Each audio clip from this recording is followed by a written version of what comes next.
Fatty liver ಅನ್ನೋ word ಎಲ್ಲರೂ ಕೇಳಿರ್ತೀರಾ. ಇವತ್ತು ಆ ಫ್ಯಾಟಿ ಲಿವರ್ ಯಾರಿಗೆಲ್ಲ ಆಗುತ್ತೆ, ಅದರ ಟ್ರೀಟ್ಮೆಂಟ್ ಏನು ಅಂತ ನೋಡೋಣ. ಫ್ಯಾಟಿ ಲಿವರ್ ಆಗಕ್ಕೆ 3 ರೀಸನ್ಸ್ ಇದೆ. ಒಂದು commonest reason metabolic syndrome, second commonest reason ಬಂದು ಆಲ್ಕೋಹಾಲ್, ಥರ್ಡ್ ಕಾಮನೆಸ್ಟ್ ರೀಸನ್ ಬಂದು high cholesterol.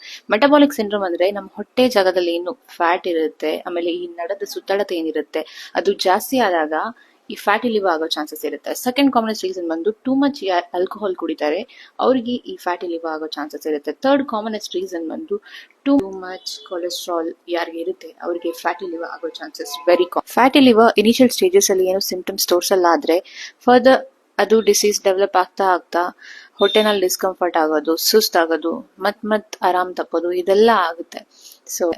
So first second stages of fatty liver ನ ರಿವರ್ಸ್ ಬ್ಯಾಕ್ ಮಾಡ್ಬೋದು ವಿತ್ ವೇಟ್ ಲಾಸ್ ಮತ್ತೆ ಗುಡ್ ಡಯಟ್.